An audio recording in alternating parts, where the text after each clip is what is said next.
যে ল্যাপিংটা দিয়ে থাকি, এই ল্যাপিংটা আমরা মানে টিপিক্যাল ওয়েতে আমরা গুনা দিয়ে বেঁধে থাকি। তো গুনা দেওয়ার কারণে আমাদের যে ল্যাপিংটা দিচ্ছি এটা থেকে আমাদের কংক্রিটের ভিতরে রডটা যাচ্ছে, তাহলে কি আমাদের যে কংক্রিটের উপর আবরণ এটা যদি যদি শক্তপোক্ত অবস্থায় আমাদের ধরে রাখে, তাহলে আমাদের মানে গুনার যে সাপোর্টটা ওইটা আমাদের বন্ধ হচ্ছে না, রড এভাবে ধরে রাখছে।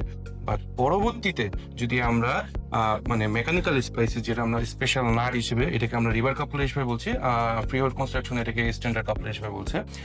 এটা যদি আমি এন্ড টু এন্ড জয়েন্টে যদি আমি লাগিয়ে দিই, এতে করে যে আমার যে যে গুণা দিয়ে যে আছে ওইটার কথা আমার আর মাথায় থাকলো না, তখন আমি যে মেকানিক্যাল যে স্পাইসেসটা আছে এটার মাধ্যমে যে স্ট্যান্ড, কেন এই যে আমরা রিভার কাপলারটা দেখতে পাচ্ছি, এই রিভার কাপলারটা আর রডের যে স্ট্যান্ড আছে এটার থেকে বেশি।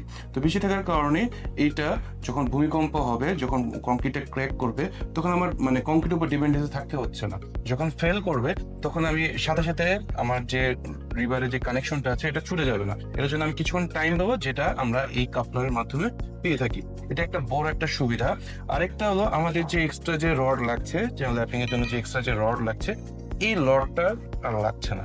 সেটা আমরা just end to end joint দিয়ে মেকানিক্যাল স্পেস দিয়ে আমরা করে ফেলতে পারছি।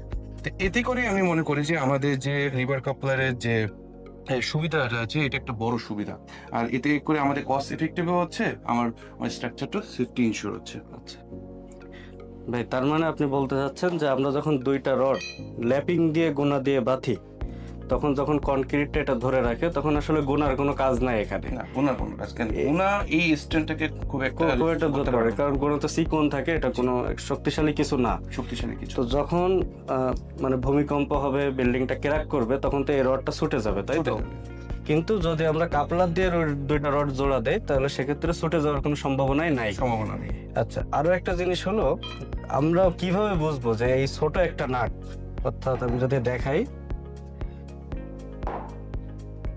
এই যে ছোট একটা নাট, এইটা যে দুইটা রডকে জয়েন্ট দিয়ে ধরে রাখতে পারতেছে, এটা আমরা আসলে কিভাবে বুঝবো? এটা টেস্টটা কিভাবে করা হয়? আমরা প্রথমে আমরা সবসময় যখন কাপলারে যে মানে কোয়ালিটি চেক করে থাকি, এটা হলো টেনসাইল স্ট্রেংথ টেস্টের মাধ্যমে আমরা করে থাকি। এতে করে দুইটা রড যখন আমরা মানে কাপলার দ্বারা জয়েন্ট দিয়ে থাকি, জয়েন্ট দেওয়ার পর আমরা মেশিনের মাধ্যমে দুইটা রডকে টান দেন। কেন টান দিই? কজ আমার যে মানে মেকানিক্যাল স্পেস এটা থ্রেডিং এর মাধ্যমে জয়েন করা আছে।